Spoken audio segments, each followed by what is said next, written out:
Vamos a orar al Señor para que Él nos hable a través de su palabra.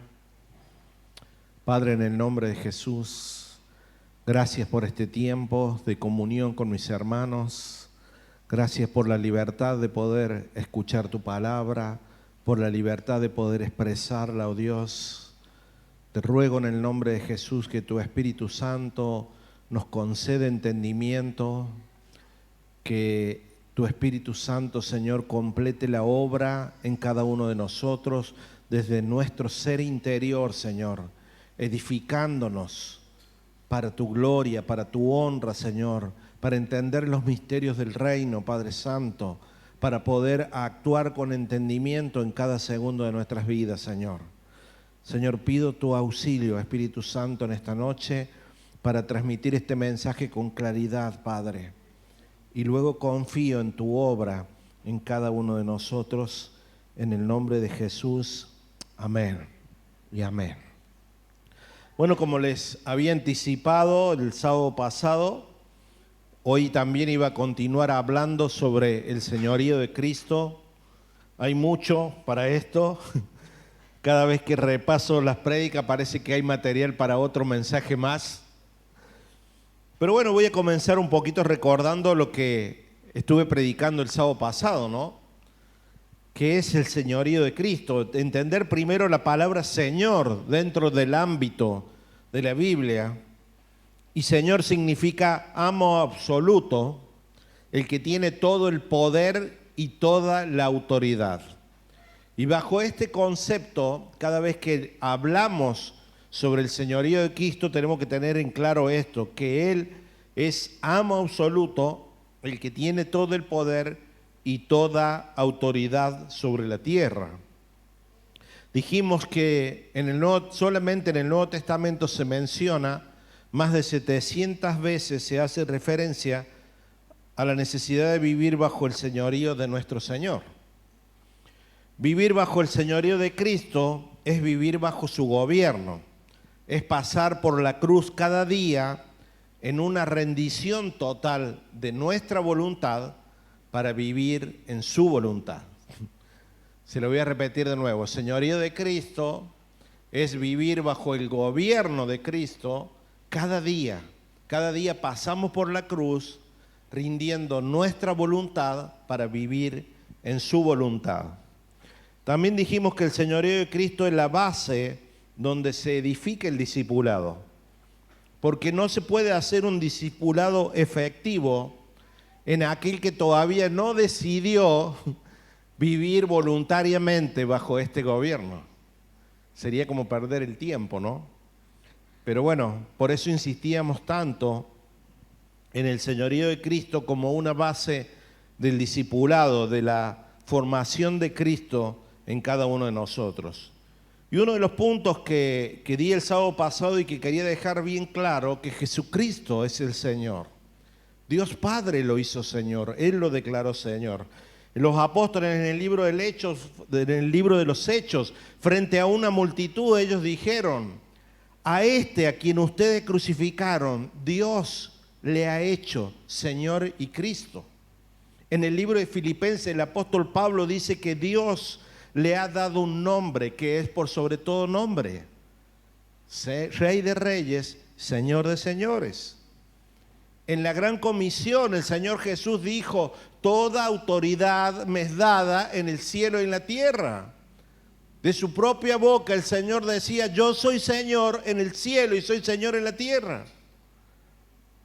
Lo que compartíamos también con respecto al señorío de Cristo y la salvación, esa relación entre la redención y el señorío de Cristo, ¿no? Es una contradicción decir que somos salvos y vivir fuera de ese señorío. La salvación vino para proponernos un estilo de vida bajo el gobierno del reino de los cielos, bajo el gobierno de un rey absoluto, donde hemos sido introducidos, como dije hace un rato, por pura gracia. Miren, muchos dicen que para ser salvos solo se necesita creer. Ahora, ¿qué implica el creer eso, no? Porque dice la Biblia que los demonios también creen y tiemblan. Entonces, con respecto a la salvación, ¿cuál es la diferencia entre nosotros y los demonios si tan solo se tratara de creer? Porque mire, hay implicancias en ese creer para ser salvos, ¿no? Porque creemos en la elección soberana de Dios. Creemos que hemos sido predestinados. Creemos en la redención de nuestros pecados. Creemos en la santificación. Creemos en la glorificación. Creemos en la gracia salvífica. Pero de pronto no nos sometemos a la voluntad de aquel que nos salvó. Hay una contradicción ahí, ¿no? Hay una incoherencia. Y cuando esa incoherencia se presenta en nuestras vidas, ese creer nuestro comienza a ser dudoso. Esa fe que manifestamos comienza a ser dudosa. Porque la salvación se completa en el señorío de Cristo, en vivir cada día para Él, porque eso dice la palabra, que Él nos salvó para que vivamos para Él. Belén el miércoles nos predicaba sobre el libro de Colosenses. Ahí en el capítulo 2, verso 6, dice claramente, ahora vivan para aquel que los salvó. Claramente, ¿no? Amados, el señorío se completa cuando vivimos en obediencia a su voluntad y su gobierno. Dice la Biblia que Cristo, por lo que padeció, aprendió obediencia. La obediencia es algo que se aprende. No es algo que lo traemos en nosotros, ¿no? Y hablamos de una obediencia no como algo impuesto, sino como resultado de una naturaleza en nosotros. Entendimos la salvación recibida, entonces vivimos una vida de obediencia en agradecimiento por lo recibido. Y por último les compartí el señorío de Cristo como una expresión de libertad, ¿no? El apóstol Pablo dice, los que están en Cristo, el pecado ya no se enseñorea de ustedes. ¿Por qué? Porque hemos sido libres a través de ese señorío, ¿no?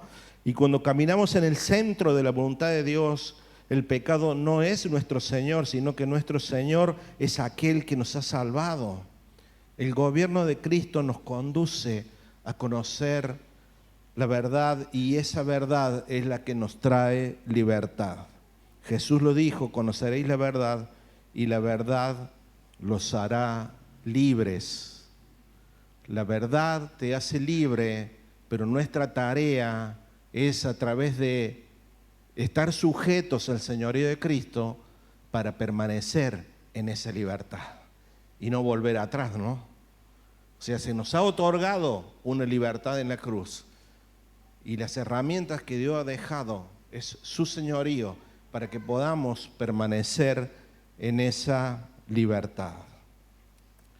Yo quisiera poder profundizar un poquito más esto del señorío de Cristo en nuestras vidas, porque dije que el señorío de Cristo tiene que irse completando en nuestras vidas, así como avanza el proceso de santificación en nosotros. Es que cada área de nuestras vidas va siendo dejada bajo el señorío de nuestro Señor.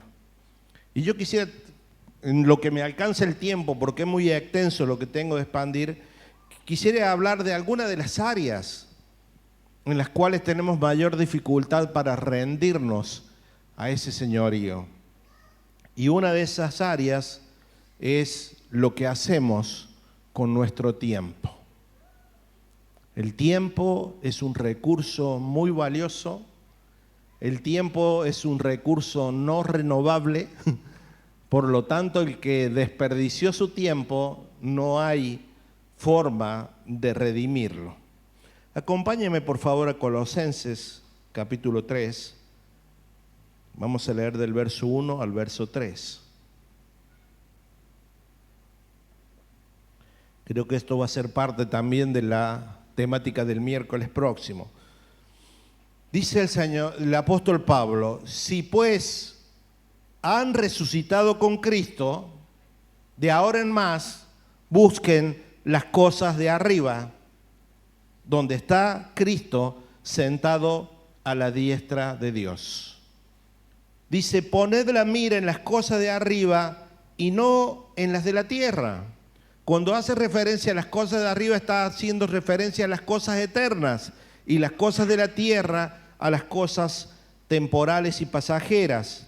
Verso 3, porque habéis muerto, dice, y vuestra vida está escondida con Cristo en Dios.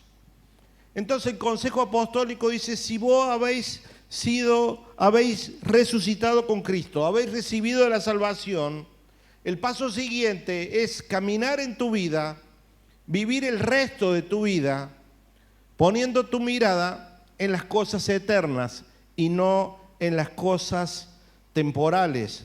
Porque nuestra condición ahora cambió, dice.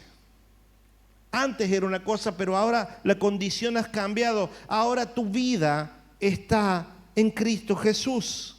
Y fuimos salvados, como dije hace un rato, para vivir para Él. El señorío de Cristo, con respecto a nuestro tiempo, es como aprendemos a gestionar y administrar nuestro tiempo en función del propósito eterno de Dios. Se lo voy a repetir para que lo podamos entender. El señorío del tiempo en nosotros tiene que ver con la forma en que administramos, gestionamos nuestro tiempo de vida conforme al propósito de Dios, conforme a la causa por la cual hemos sido creados. Es saber dónde estoy invirtiendo mi tiempo. O sea, ese recurso tan valioso que te dije hace un rato, porque los años pasan rápido, es saber, estar posicionado en qué estoy invirtiendo mi tiempo. Y aquí, de acuerdo al consejo apostólico, Dios nos ha llamado a invertir nuestro tiempo de la vida en todo aquello que es eterno y no perder el tiempo, no determinarle demasiado tiempo a aquello que es temporal y pasajero. Les voy a leer algo que encontré en un comentario bíblico que me pareció interesante, ¿no? En el antiguo pacto, el tiempo estaba relacionado con largura de días. Por eso vemos hombres y mujeres de Dios que vivían más de 100 años. Porque el vivir una larga vida era señal de una buena vida, pero no estaba relacionado con el propósito eterno de Dios.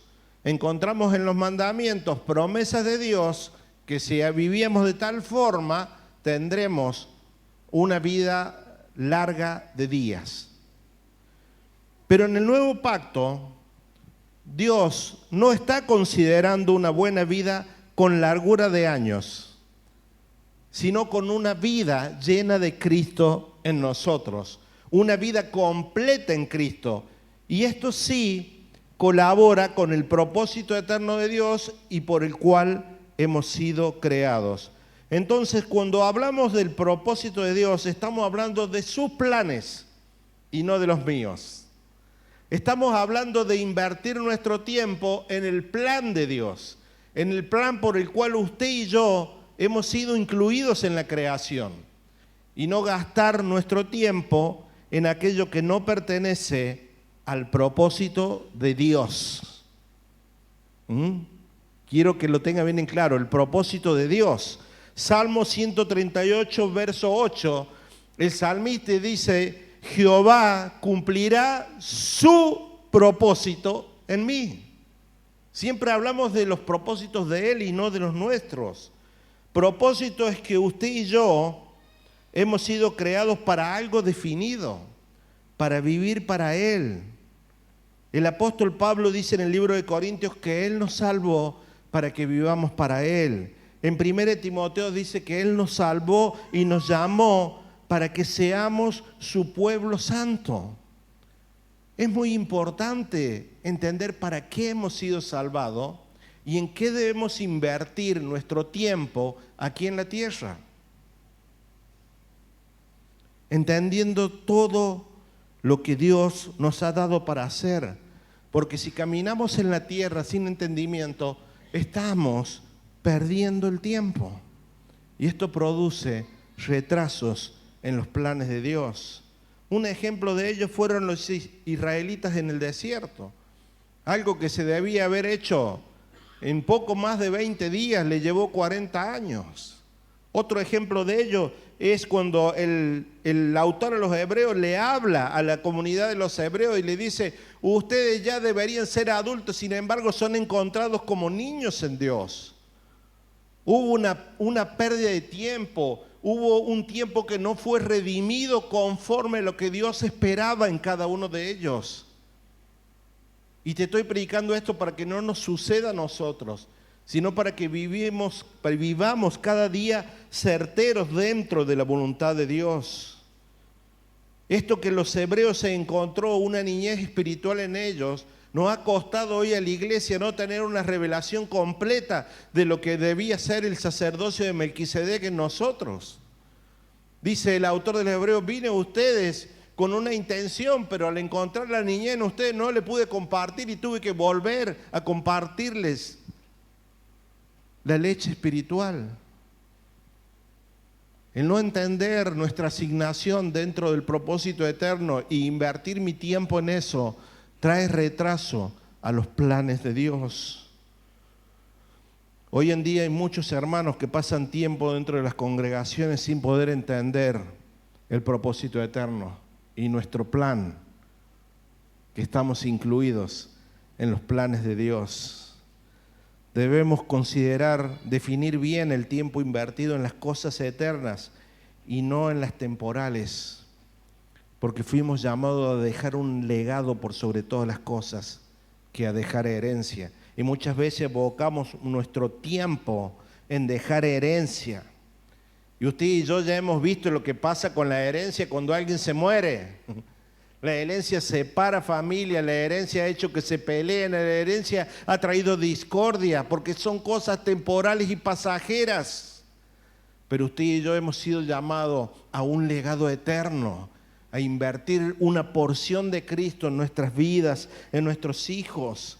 Por eso siempre insistimos de este púlpito que nuestro trabajo como padres es marcar a las generaciones, o sea, somos los encargados de sembrar lo eterno en nuestros hijos, en nuestros nietos, en todos los que nos rodean. Porque Dios es un Dios de generaciones, dice la palabra. El Dios de Abraham, de Isaac, de Jacob, el Dios de José.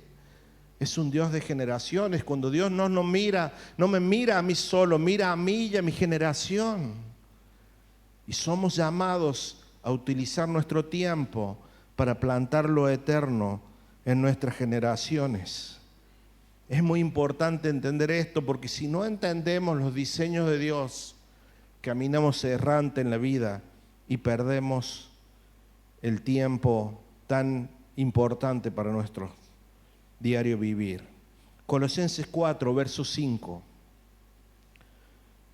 Otro consejo apostólico: anden sabiamente para con los de afuera, redimiendo el tiempo. Anden sabiamente para con los de afuera, redimiendo el tiempo. En otra versión dice: vivan con sabiduría, rediman el tiempo con sabiduría, porque la sabiduría y el tiempo van de la mano. Y la sabiduría de Dios está ofrecida en la Escritura en muchas oportunidades y en abundancia, dice. Entonces el consejo es: vivan cada día sabiamente, redimiendo el tiempo, porque hay una sabiduría dispuesta desde los cielos para cada uno de nosotros. Pero ahí está, debemos tomarla y vivir conforme a lo que Dios ha establecido para cada uno de nosotros. Efesios 5, verso 15.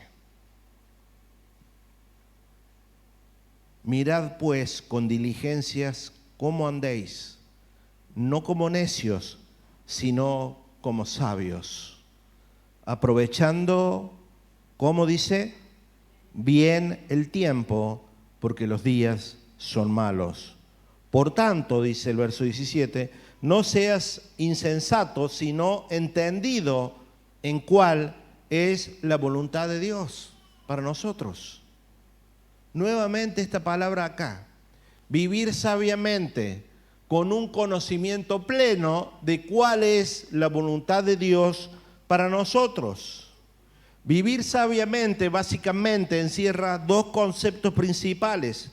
Primero, invertir nuestro tiempo en conocer la voluntad de Dios para luego aplicarla y vivir en obediencia, y también invertir nuestro tiempo en la lectura de la palabra, porque la palabra tiene el poder de transformar nuestra mente y llevarnos a la mente de Cristo, para poder entender todas las cosas espirituales. Primera de Pedro 4, verso 1.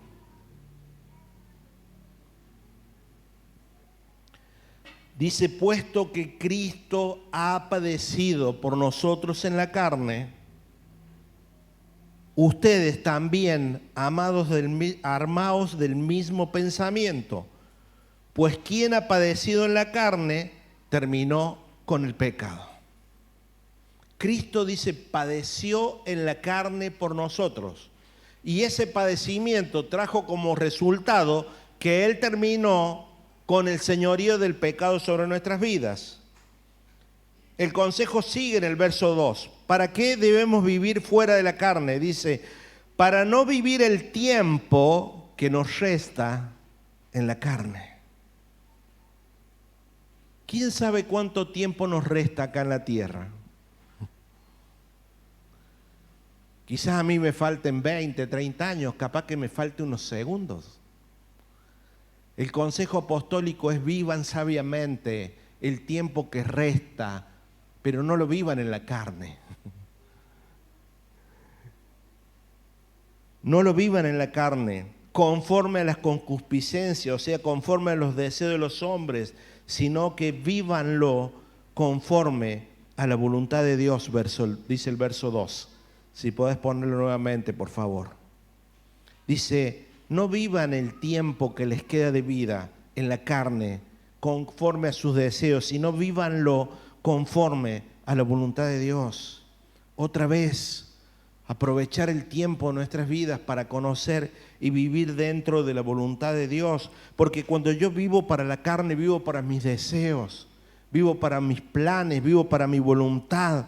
Pero el consejo de la palabra es invertir nuestro tiempo y gestionarlo conforme a la voluntad que Dios estableció para cada uno de nosotros.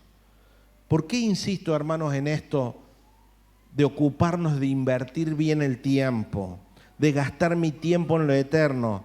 ¿Por qué? Porque a medida que pasa la vida nos damos cuenta que todo lo que nos rodea es pasajero, es temporal, y nos pasamos toda la vida enfocando en eso, que un día se corrompe, que un día pierde valor, pero lo eterno, depositado por el Espíritu Santo en nosotros, eso no se corrompe, eso nos va a llevar a la eternidad. En esta semana me tocó despedir a un pastor muy joven. Fui a hablar a su funeral en Unquillo y hablaba de esto, ¿no?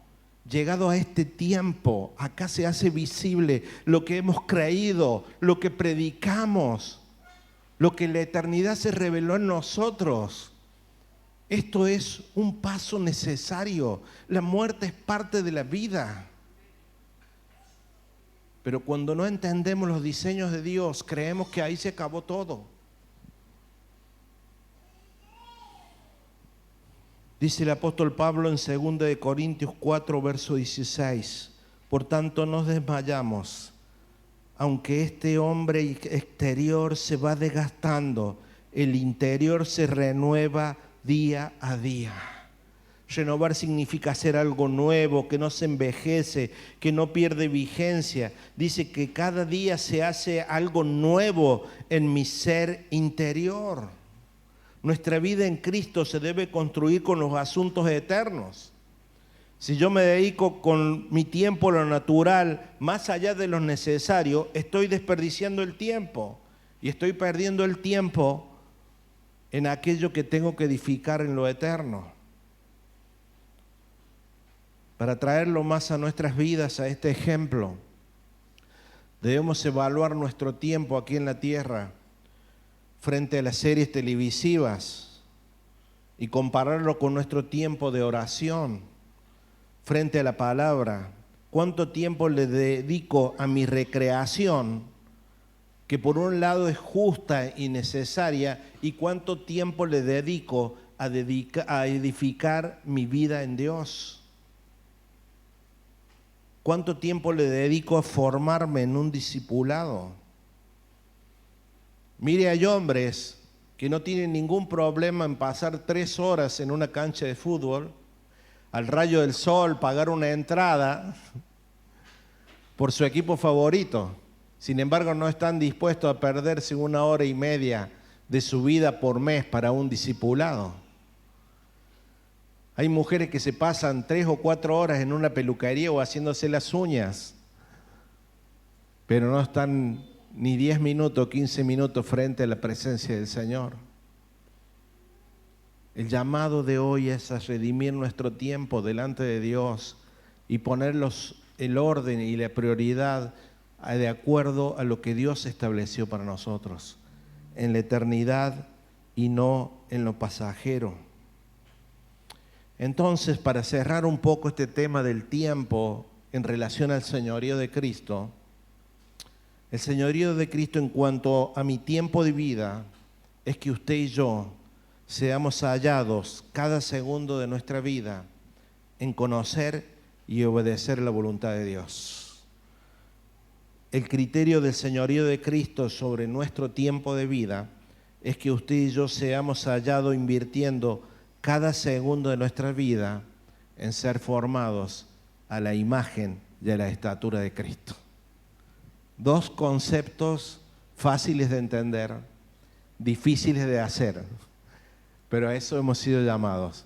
Invertir cada segundo de nuestras vidas en conocer la voluntad de Dios e invertir cada segundo de nuestras vidas en ser formados a la estatura del varón perfecto. Ahí se completa el señorío de Cristo en nuestro tiempo. Cuando nosotros hemos entendido que Dios nos otorga tiempo de vida para hacer su obra aquí en la tierra y no para vivir bajo nuestros deseos y bajo nuestros planes. ¿Cómo va el tiempo? Pero la segunda área que quiero compartir con ustedes en cuanto al señorío de Cristo es el área de las finanzas. ¿Qué tema, no? El señorío de Cristo se hace realidad en nosotros cuando podemos conocer y segundo, entender los principios bíblicos por el cual el Señor provee a su pueblo. Te lo voy a repetir.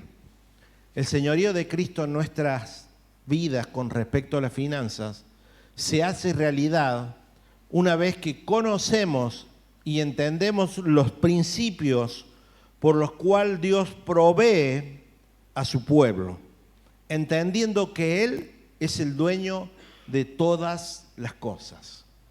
¿Cuáles son esos principios establecidos en la palabra? Hay muchos principios que rige el principio sobre los recursos. Principios establecidos por Dios, el dueño de todas las cosas, con el cual Él provisiona a sus hijos. Salmo 24, verso 1. Dice el salmista: de Jehová es la tierra y su plenitud, el mundo y todos los que en él habitan. Primer punto para entender el señorío de Cristo: todo es de Dios. Todo lo creado, dice, toda su plenitud, el mundo y todos los que en él habitan, le pertenece a Dios. Recuerdo la oración de David ahí cuando estaba juntando las ofrendas para el templo. Señor, gracias por permitirnos participar de esto. Porque en realidad nosotros participamos porque tú previamente nos has provisto para poderte dar. Él es el dueño de todo. Entonces, cuando ese conocimiento y ese entendimiento se va incorporando en mí, te das cuenta que vos no sos dueño de nada.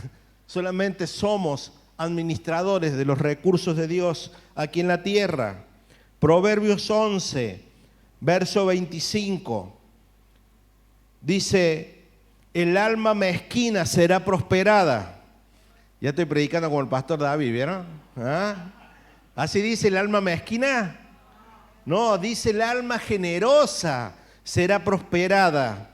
Y el que saciare, él también va a ser saciado. Principios bíblicos en cuanto a las finanzas, principios y enseñanzas bíblicas en cuanto a los recursos, la generosidad en nosotros como una expresión de vida, como parte de lo que hemos recibido de Dios. Dios ha sido generoso con nosotros. Por eso Él estableció esto. El alma generosa será prosperada. La consecuencia de la prosperidad es a causa de la generosidad. Y lo he comprobado 1.000.000 de veces a esto. Personas generosas dentro de la congregación que dan sin medirse. Nunca han venido a pedir un bolsón. Nunca han venido a pedir una ayuda económica. ¿Por qué? Porque son generosos y se cumple lo que dice la palabra. Más bienaventurado es dar que recibir. Muchas veces me cuestioné esa ayuda que a veces damos, si estamos ayudando o está siendo contraproducente. Porque si no aplican los principios bíblicos establecidos en la palabra, toda la vida van a estar corriendo de atrás. Cuando simplemente entender lo que Dios dice y obedecer, la provisión viene de parte de Dios. Buscad el reino de Dios y su justicia y lo demás será añadido.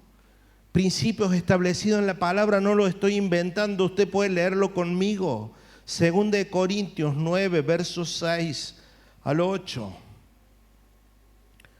Pero esto digo, dice el Señor, el que siembra escasamente, también segará escasamente, y el que siembra con generosidad, generosamente también segará. Verso 7, cada uno dé como propuso en su corazón.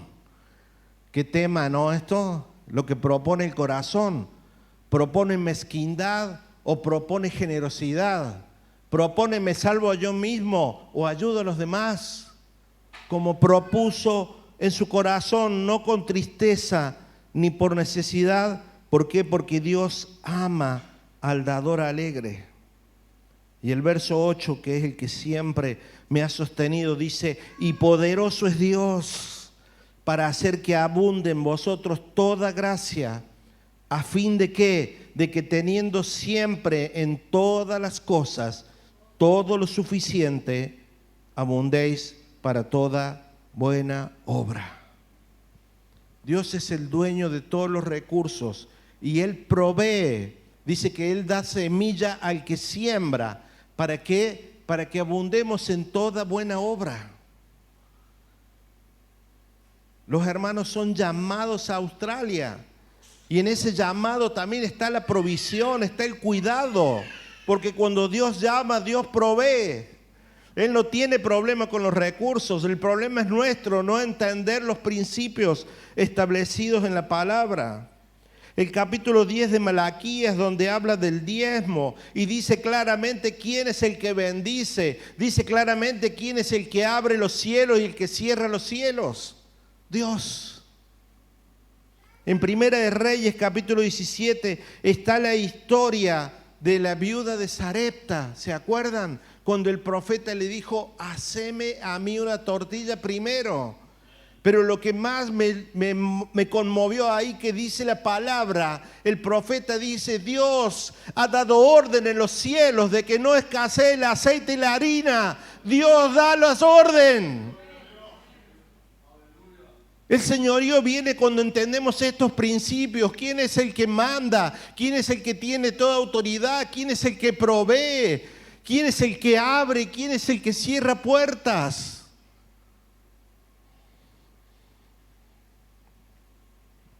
El señorío comienza a cobrar fuerzas en nosotros cuando se nos revela que el dinero es un medio para nuestra vida y no un fin.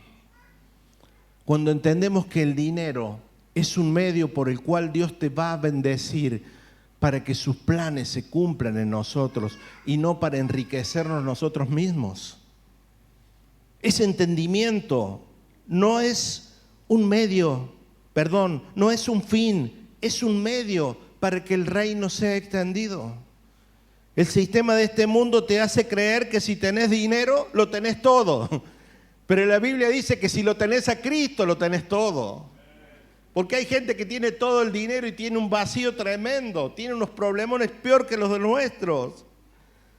No hay competencia entre el dinero y Cristo. Nunca algo temporal y pasajero va a competir con lo eterno. Y lo eterno está en Dios, está en su provisión, está en su palabra, en lo que Él estableció para cada uno de nosotros. No hay competencia, ni al menos que vos y yo le otorguemos poder a eso. Si yo le otorgo ese poder al dinero, y el dinero es mi Señor, entonces los principios de señorío y de provisión de Cristo no van a funcionar en mí. Porque yo propuse en mi corazón darle más poder, darle prioridad al dinero y no darle esa prioridad a Dios. ¿Me está entendiendo, iglesia? No hay competencia, pero si mi alma le da potestad a lo temporal, el señorío de Cristo se retrasa en mí. Y no es porque Dios lo quiera así, sino que yo lo provoqué. Los principios bíblicos de Dios funcionan, pero no funcionan en aquella alma que le otorgó poder al dinero y no a Dios. Primera de Timoteo capítulo 6, verso 7.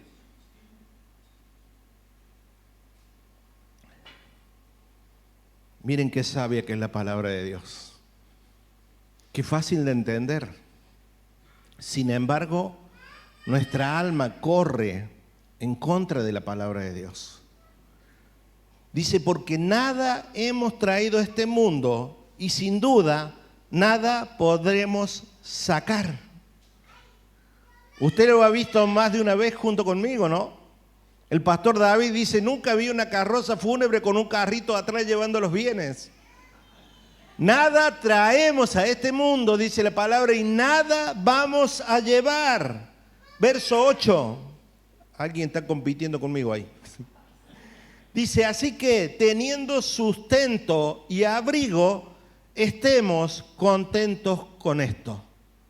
¿Será medio conformista esto que está diciendo la palabra? Dice, teniendo sustento y abrigo, estemos contentos con esto. No es conformismo. Vamos a leer el versículo que sigue y usted se va a dar cuenta por qué el consejo apostólico. Dice, porque los que quieren enriquecerse caen en tentación y lazo y en muchas codicias necias y dañosas que hunden a los hombres en destrucción y perdición. Verso 10. Porque raíz de todos los males es el amor al dinero, el cual, codiciando a algunos, se extraviaron de la fe y fueron traspasados de muchos dolores. Porque raíz de todos los males es el amor al dinero. El amor al dinero. Por favor, contemple esta palabra. El amor al dinero, raíz de todos los males. ¿Cuál es el primer y gran mandamiento? ¿Amarás al dinero con todo tu corazón, con todas tus fuerzas? La palabra es clara y fácil de entender. Raíz de todos los males es el amor al dinero. Nuestro amor es exclusivamente para Dios y para nuestro prójimo. Amarás al Señor tu Dios con toda tu alma, con todas tus fuerzas y a tu prójimo como a ti mismo. Por eso la expresión de generosidad en nuestras vidas no es desde las emociones, sino desde un entendimiento, desde una naturaleza de reino en la cual hemos sido introducidos. Por último, Mateo 6, verso 24. Dice, ninguno puede servir a dos señores, porque aborrecerá al uno y amará al otro, o estimará al uno y menospreciará al otro. Y claramente te lo dice la palabra, no podés servir a Dios y a las riquezas. Entonces el señorío de Cristo en cuanto a las riquezas es que nuestra alma sea generosa. Que entendamos los principios bíblicos establecidos en la palabra. Que entendamos que el dinero es un medio por el cual Dios nos bendice para que sus planes sean cumplidos en cada uno de nosotros. Se me ha ido mucho la hora, invito a los músicos que pasen. Hay 3 puntos más para tocar sobre este tema, pero el tiempo se nos ha ido hoy. Continuaremos en otro momento. Yo lo invito a ponerse de pie en esta noche.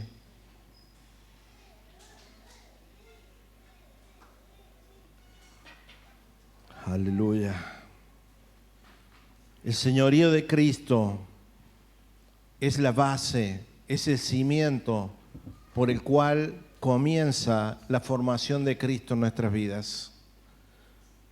Nadie será formado de la estatura del varón perfecto sin que antes voluntariamente haya decidido vivir bajo el gobierno de Cristo. En Juan capítulo 15 nos habla de permanecer en Cristo, de permanecer en sus palabras y de permanecer en su amor. Y esa permanencia es obedeciendo sus mandamientos. Jesús mismo lo dijo, si me aman, guarden mis mandamientos. Eso es señorío. Decir que lo amo, decir que Él es mi Señor, pero también vivir en obediencia. ¿Por qué insiste aquí el Señor en Juan 15 de permanecer en Él? Porque dice que sin Él nada podemos hacer. Así de clarito. Sin Él nada podemos hacer. Por eso he insistido en este tema y le he dedicado 2 sábados a este tema, porque debemos conocer y responder a un señorío. Porque sin Él nada podemos hacer. Usted y yo hemos sido elegidos por Dios. Hemos sido sellados por el Espíritu Santo. No podemos escapar de esa condición. Podemos quizás a veces andar errante en el camino, pero Dios nos va a traer, a veces con lazos de amor, a veces va a tener que provocar algo doloroso en nosotros para traernos. Pero el consejo es permanezcamos en Él. Permanezcamos en su señorío. Permanezcamos en su palabra, en su amor, obedeciendo los mandamientos. Porque sin Él nada podemos hacer. El propósito de esta prédica y de vivir bajo su señorío es para que tu vida cristiana no sea un evento, sino que sea una realidad de todos los días en Él. Porque cada día tiene su propio mal, dice la palabra, y cada día vamos a tener que tomar los recursos del cielo para seguir caminando. Pero si nos encontramos desconociendo la voluntad de Dios para nosotros, si nos encontramos perdiendo el tiempo y despilfarrando recursos o corriendo tras lo temporal cada día, será hasta que Dios nos llame la atención y nos traiga a sus pies para hacernos entender en esta mente cabezona quién es el Señor y para qué hemos sido salvados. Amén. Yo le pido que cierre sus ojos y vamos a orar al Señor. Padre, en el nombre de Jesús, he predicado tu palabra conforme al entendimiento que me has dado sobre este tema, Señor. Padre, trato de ser lo más exacto posible conforme a lo que tú has hablado en mi corazón, Señor. Pero sé que llegado un tiempo las palabras de un ser humano no son suficientes, Señor.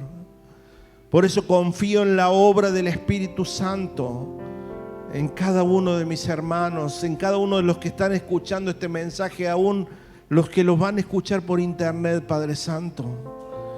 Que sea tu Espíritu Santo llevándonos a toda verdad, Señor. Que sea tu Espíritu Santo trayendo el entendimiento de todas las cosas que corresponden a tu señorío, Señor. Que sea tu Espíritu Santo hablando nuestro ser interior y luego ese ser interior expresándose exteriormente, afectando a aquellos que están a nuestro cargo, afectando a las generaciones donde tú nos has puesto en el tiempo y lugar correcto, Señor. Padre, ayúdanos a vivir sabiamente, como dice tu palabra, con sabiduría lo que resta de nuestras vidas, Señor, lo que tú nos prestas la vida, vivir sabiamente dentro de tu voluntad, Padre Santo. Señor, ayúdanos a administrar el dinero y que el dinero no nos administre a nosotros, Señor, porque tú eres nuestro Señor. Padre, en el nombre de Jesús, pongo mi vida y la vida de mis hermanos delante de ti, Señor, para que sea tu Espíritu Santo corrigiendo lo defectuoso, afirmando todo lo que es de Cristo en nuestras vidas, Señor, y que podamos verte, que podamos contemplarte, Señor, porque en la medida que te contemplamos somos transformados de gloria en gloria, dice tu palabra, Señor. Señor, danos la humildad necesaria en nuestro corazón para responder a tu gobierno cada segundo de nuestras vidas, hasta que tú decidas llamarnos a tu presencia o decidas buscar a tu iglesia, Señor. Te amamos, Dios, y te necesitamos. En el nombre de Jesús. Amén. Amén y amén. Dele un aplauso al Señor en esta noche.